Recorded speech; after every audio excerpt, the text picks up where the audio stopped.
Shalom Ouvracha. Je voulais vous raconter une histoire, vous faire part d'un témoignage que j'ai entendu de la personne qui a vécu cette histoire. Je veux parler d'un de mes maîtres, le Rav Moshe Bochko, qui nous a raconté l'histoire suivante. À la veille de la guerre des 6 jours, la situation en Eretz Israël était plus que critique. Juste pour nous faire comprendre de quoi nous parlons, à la veille de cette guerre, l'état-major a demandé au rabbinat de l'armée de creuser, de préparer à l'avance même 25 000 tombes. C'était plus ou moins, Chas Shalom, les prévisions de cette guerre. Baruch Hashem, on s'en est mieux tiré que ça, beaucoup mieux que ça. Et voilà que le Rav Bochko, Moshe Bochko, habite à l'époque encore en Suisse, à Montreux, et il nous raconte que des gens de religion de la commune de Montreux viennent s'adresser au Rav. Il lui propose l'initiative suivante. Nous voulons organiser avec vous, monsieur le rabbin, une prière commune à toutes les tendances religieuses de la commune. Cette prière va être une supplication au Créateur de sauver le peuple juif de son état critique. Et voilà que le Rav Moshe répond à cette initiative de façon claire et positive. Ils ont fixé un lieu, un jour, une heure, mais Baruch Hashem, ça leur a pris beaucoup plus de temps de préparer cette prière en commune, cette manifestation, que de finir la guerre en 6 jours en Eretz Israël. Et voilà qu'à ce moment-là, le Rav Moshe a une idée extraordinaire.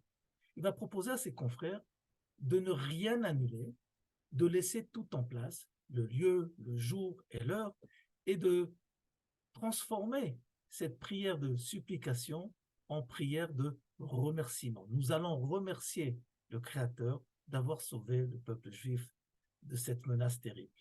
Et voilà qu'à ce moment-là, il raconte qu'il se confronte à un silence inexplicable. Personne ne réagit par la parole à son invitation. Et il demande explication. Et un des prêtres lui dit la chose suivante: Monsieur le rabbin, ce que vous nous demandez de faire est impossible pour nous. Je ne comprends pas. Pourquoi? C'est impossible de remercier ce Dieu dont, à propos duquel il y a quelques jours, vous voulez lui demander de nous sauver. Maintenant qu'il nous a sauvés, il faut le remercier. C'est de la politesse. Et voilà que ce prêtre en question dit la chose suivante: Monsieur le rabbin, chez nous, on nous a appris à prier pour un juif mort, pas pour un juif vainqueur, pour un juif en difficulté, et non pas pour un juif vainqueur. Et à la lumière de cette histoire, qui a un message extraordinaire, de comprendre quelle est la nature, quelle est l'essence de la relation qui peut exister entre les nations du monde et la nation d'Israël, que même lorsqu'ils sont prêts à vouloir exprimer des sentiments positifs, des initiatives positives pour nous, il faut vraiment comprendre la profondeur de leur intention.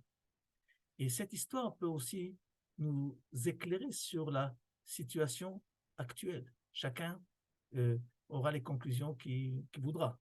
Mais est-ce que le fait que certaines nations s'intéressent extrêmement à ce qui se passe actuellement au courant de cette guerre dans notre pays, en Eretz Israël, où il y en a même qui vont aller proposer une aide militaire, est-ce que tous ces aides, ces relations positives proviennent d'une volonté réelle de réparation de tout ce qui n'a pas été fait envers Israël pendant 2000 ans, ou expriment aussi ce qu'ont exprimé ces prêtres avec leur Rav Moshe Bochko?